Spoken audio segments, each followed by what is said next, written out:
boy. So they go back in time with the sun slingshot thing from the Star Trek movies. It works. Picard somehow crashes the ship safely. They disintegrate Mexican husband and crew, and they go about ready to save the day. Oh, except Elnor. He dies after getting shot. Raffi goes nuts, which is weird because why? When did you have this emotional connection with Elnor? Wasn't she trying to hook up with Seven before? Did she forget about that? I think Elnor had history with Picard more than Raffi, and I don't really care if characters feel a certain way over others, just explain how.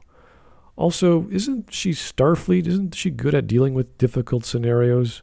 Like, what's happening here? Is Elnor the son she always wanted or something, compared to her last family who rejected her? Is that it? Can the narrative please show that? Because I don't understand why she's so emotional. Anyway, on with the mission. Anything that can scan you, it can find the ID implants and vaccination chips from a future that doesn't exist yet. I'm not too sure what scanning technology is going to exist in the year 2024, but at most they'll just detect some metal objects in your body. What's going on here? And what is a vaccination chip? Are you trying to tell me the babies and other people in the future get vaccination chips when they're born or somehow? Why? Why don't we simply have vaccinations and the medical scanning technology of the 24th century, whatever, can simply pick up that you have the vaccination in your bloodstream? Why would you need a chip? And ID implants? What are these? And when was this a thing? This would have been pretty useful in a few Star Trek episodes. There are Federation security cards for ID in like Star Trek 3, but no chips. Why are we suddenly reinventing how ID or how the lore is? It's only a partial assimilation. My conscious mind will be inside working to fix her. My subconscious will stay here with you. You can monitor the progress of my repairs on the screen up there, and once it reaches 100%, you yank me out. How are you going to do anything technical while connected to the mind of a Borg Queen? How do you fix the ship while partially asleep? What is... Maybe if you came from a species of cybernetic dreamers or something who do this stuff in their sleep and can communicate to machines somehow, and those machines are like nano machines or something, and they can rebuild things on a molecular level, okay, I could see that, but that's a girl. She's just a girl. How is she doing this? My conscious mind will be inside working to fix her. My subconscious, my... What is your conscious mind going to do? How is it going to do anything in the goal of fixing a Borg Queen? What is going on here? You'll be talking to my subconscious the entire time. If anything goes bad, you'll be the first to hear about it. What does that mean? You're dreaming and semi-conscious? How does that even work? So Picard sticks a node into the side of her neck. Is this connected to her brain? I think the spine is on the back of the neck there, Picard, but okay. Which nerve did you target there? I mean, what is going on? Rios transports in the middle of the air, almost grabs a fire escape, and flips one story down onto his front and smacks his head on the ground. Okay, so basic explanation is Borg Queen, time travel, broke the transporter, okay, whatever. But the transporter, getting subatomic particles and recombining them from point A to point B, that's not the problem. It's the location of point B, where everyone was supposed to be beamed to, is the problem. How did the software or the hardware be damaged enough to cause this basic mathematical problem? Wouldn't the transporter have safety protocols to prevent this? Now, you might be thinking in the alternate timeline, they didn't care so much about safety protocols because they're a warlike species. Sure, but not for transporters. Even warlike people need to be transported safely to places so they can enact war. Maybe actual weapons they're more lethal, not methods of transport. So Rios gets sent to some unofficial clinic. Raffi gets mugged. She stops the guy and dismantles his gun and tosses it. Why would you get rid of a common weapon when you previously had to put your phasers away? Like, wouldn't a weapon be kind of useful? You know, save the future? But she steals his wallet instead. All right.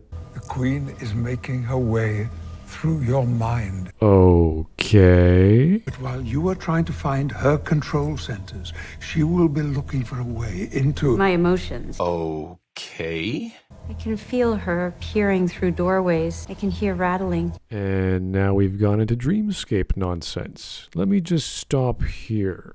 Picard gave us Deus Exes, Mary Sue's, alternate timelines, time travel, and now networking, repair, semi-conscious dream worlds. How is the Doctor going to find the Borg Queen's control centers in a dream? What is going on? So somehow the network or whatever they were trying to fix or do to is magically getting repaired. Okay. So long since I felt anything. Picard, I'm almost there. What? Whose hand is this? Mine, mine, mine, mine, mine, mine, mine, mine, mine, mine. So the two get caught by security, but security lets them go because they're gay and Seven is hot. What? Fire poisons the sky. Trees gone, water dry. Hopefully it'll work. Soon no food, no breathable air. Whoa, slow down there, Captain Planet. We've had forest fires for millions, if not billions of years.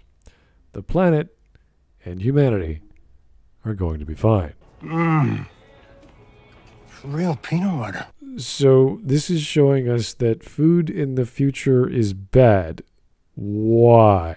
Why would anyone eat replicated food if it was of a lower quality? Didn't we solve the whole supply and demand problem on Earth like hundreds of years ago? Wouldn't nutrition be a big part of living to the ripe old age of 150? So the Doctor's crazy dream repair job thing fixed the ship, and the Borg Queen is lucid now and trying to make a deal that she wants the ship and she'll give the coordinates for the Watcher. But wait, it's not dumb enough. The Doctor has cyber dream hacked the Borg Queen and stolen said data from the Queen and somehow made a file on the ship's computer in her mind. I thought she was connecting with the Borg Queen, not the Borg Queen and the ship. Okay. So you're telling me random female doctor person out-hacked the Borg Queen who has like galactic ambitions just because she could? Okay. Does Borg Queen use a backup database software? No? Doesn't work like that? The pinnacle of assimilation of all things technological. She never learned about backup software amongst the countless civilizations she assimilated.